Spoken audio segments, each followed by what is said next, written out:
સુરતમાં રત્ન કલાકારોના વેતનને લઈને માંગણી વધુ તેજ બની રહી છે અને સુરતના હીરા ઉદ્યોગ પર તેની માઠી અસર થઈ છે। સુરતમાં આજે પણ હીરા ઉદ્યોગમાં જે તેજી હોવી જોઈએ તે પ્રકારની દેખાતી નથી। તેના કારણે હીરા ઉદ્યોગ સાથે સંકળાયેલા રત્ન કલાકારોની આર્થિક સ્થિતિ નબળી થઈ છે। ગઈકાલે હડતાળ પાડ્યા બાદ આજે સતત બીજા દિવસે પણ રત્ન કલાકારો સ્વયંભૂ હડતાળમાં જોડાવાનું આહવાન કરાયું હતું, પરંતુ મોટાભાગના રત્ન કલાકારો હડતાળથી દૂર રહ્યા હતા। 2 થી 3 કારખાનાના કામદારો જ હડતાળમાં જોડાયા હતા। સુરતના કાપોદ્રા વિસ્તારમાં આવેલી પંકજ ડાયમંડ ફેક્ટરીના રત્ન કલાકારો આજે કામથી અળગા રહ્યા હતા અને હડતાળ પર ઉતર્યા હતા। રત્ન કલાકારોએ પોતાની વ્યથા સાથે હડતાળ પર ઉતરવાના નિર્ણયને લઈને વાત કરી હતી। સુરતમાં લાખોની સંખ્યામાં રત્ન કલાકારો કામ કરી રહ્યા છે। ડાયમંડ ફેક્ટરીના સંચાલકો રત્ન કલાકારોને પહેલા જેવો પગાર આપી રહ્યા નથી। એક અંદાજ મુજબ રત્ન કલાકારોની આવક ઉપર 30% કરતા વધુનો કાપ સરેરાશ મુકાઈ ગયો છે। કામના કલાકોમાં પણ મોટો ઘટાડો કરી દીધો છે। કામનો સમય ઓછો કરતા સ્વાભાવિક રીતે જ રત્ન કલાકારો વધારે હીરા ઘસી શકતા નથી। તેને કારણે મહિનાના અંતે તેમની જે સેલરી થવી। મારું નામ છે Bhavesh Tak, diamond worker union vice president. આજે બીજો દિવસ છે હડતાલનો, શું કહેશો? આજે ઘણી બધી જગ્યાએથી અમને કોલ આવ્યા હતા કે કારીગરો હડતાલ ઉપર સ્વયંભૂ ઉતરેલા છે, અને અમારો કોલ હતો કે સ્વયંભૂ કારીગરોએ હડતાલ પાડવી। 3 થી 4 વિસ્તારોની અંદર અમે કારીગરોને સમજાવવાના પ્રયત્નો કર્યા છે કે કાયદો અને વ્યવસ્થા ન ડોળાય અને રોડ ઉપર ખોટું ટ્રાફિક ન થાય, જેથી કરીને આપણી જો વિરોધ છે, આપણો જે વિરોધ છે એ કાયદાકીય રીતે અને સંવિધાનિક રીતે આપણે પ્રદર્શિત કરશું। આ બાબતે હું સરકારને અને માલિકોને પણ કહેવા માંગુ છું કે અત્યારે રત્ન કલાકારોને સમજાવવાનો પ્રયત્ન અમે કરીએ છીએ। તાત્કાલિકના ધોરણે ઉચ્ચ સ્તરીય સમિતિ બનાવવામાં આવે। જો આ જુવાળ ફાટીને બહાર આવશે તો ના તમારા હાથમાં કે ના મારા હાથમાં રહેશે। એટલા માટે વિનંતી કરું છું કે રત્ન કલાકારોને તાત્કાલિક ભાવ વધારો દેવામાં આવે, અને સરકારને પણ વિનંતી છે કે જે પ્રમાણે કમેન્ટમેન્ટ કરવામાં આવ્યું હતું એ પ્રમાણે રત્ન કલાકારોની મદદ કરવામાં આવે।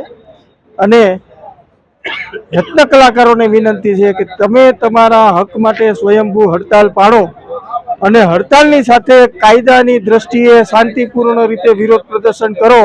જો આજે તમે એક નહીં થયા તો આવનારા 10 વર્ષ સુધી તમારી વ્યથા કોઈ સાંભળશે નહીં।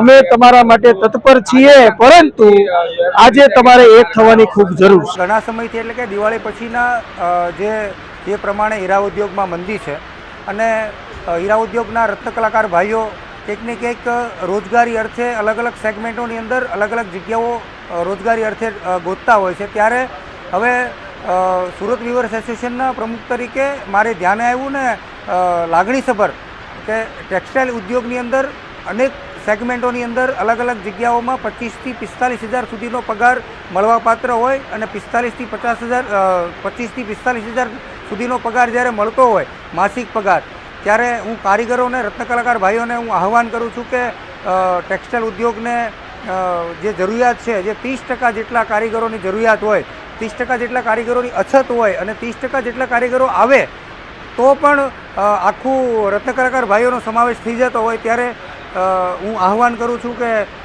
આવો સાથે મળીને ટેક્સટાઇલ ઉદ્યોગને આગળ વધારીએ અને રત્ન કલાકાર ભાઈઓને પડેલી મુશ્કેલીઓમાં આપણે સહયોગ કરીએ અને સાથે મળીને આપણે આગળ વધીએ।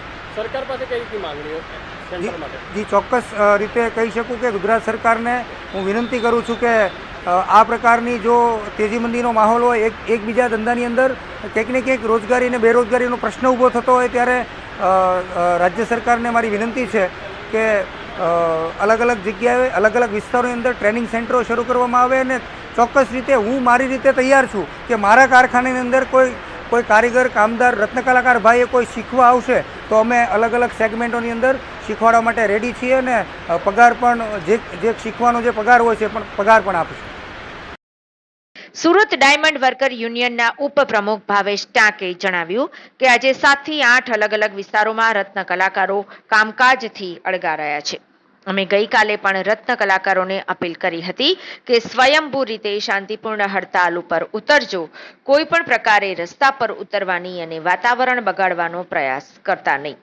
જો આ રત્ન કલાકારો રસ્તા પર આવી ગયા તો તકલીફ પડશે. તેથી હું કંપનીના સંચાલકોને અપીલ કરું છું કે રત્ન કલાકારોના ભાવ વધારા માટે ઉચ્ચ સ્તરની કમિટી બનાવવા માટે તેઓ પોતે આગળ આવે. સરકારને પણ વિનંતી કરું છું કે જે પ્રકારે કમિટમેન્ટ કરવામાં આવ્યું છે તે પ્રકારે રત્ન કલાકારોને મદદ કરે. ભોળાનાથના કલાકારોનો સરકાર વિશ્વાસઘાત ન કરે. જે રાતના કલાકારોને કંપની સંચાલકો હડતાલમાં જોડાવા જઈ રહ્યા નથી તેમને લિસ્ટ અમે મંગાવ્યું છે. તેમની સામે અમે લેબર કાયદા મુજબ લડવાના છે. અત્યારે અમારી પાસે કેટલી કંપનીઓના નામ આવી ગયા છે, પરંતુ અમે તેને હજી જાહેર કરવા માંગતા નથી. આ બાબતે અમે લેબર કમિશનરને ફરિયાદ કરવાના છીએ અને ત્યારબાદ જે નામોના લિસ્ટ આવ્યા છે તેને અમે મીડિયા સમક્ષ મૂકીશું. મારું નામ દીપક ઢોલરિયા છે. અમે હડતાલમાં 20 થી 30% જોડાણા છે. જ્યાં સુધી મારું એવું કહેવું છે નરેન્દ્ર સાહેબ PM નરેન્દ્ર મોદીને કે જલ્દી આ ભાવ વધારો કરે. પરિસ્થિતિ બહુ વીક છે. અત્યારે રૂમય નથી હાલતી, સ્કૂલના ભાડાય નથી હાલતા, મોંઘવારી બહુ વધતી ગઈ છે અને 300-400 રૂપિયાનું કામ થાય છે. હજી કાંઈ ભાવ આપતા નથી કોઈ. જ્યાં સુધી ભાવ નહીં વધારે ત્યાં સુધી હડતાલ ચાલુ રાખવાની છે. 30 થી 25% જોડાણા છે. મહેશ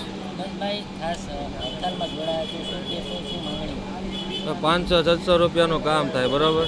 હવે 500-700 રૂપિયામાં ભાડાનું કરવું, ખાવાનું કરવું કે પછી બીજું પૂરું પાડવું બધા ફેમિલીવાળા. એટલે કાંઈક ભાવ થોડોક વધારે હોય, થોડુંક કામ વધારે થાય તો કાંઈક કરીએ કે એમ. હડતાલ તો છે ને ભાવ નહીં વધે ત્યાં સુધી હડતાલ આપણે પાડવાની છે. અત્યારે તો જો કે થોડાક છે પણ આપણે વધારે ધીમે ધીમે જોડાઈશું આમાં. બધાને ખબર પડે ને યાર, આમ થોડું હાલે. અમે ખાલી એટલું જ કહેવી છે કે ભાવ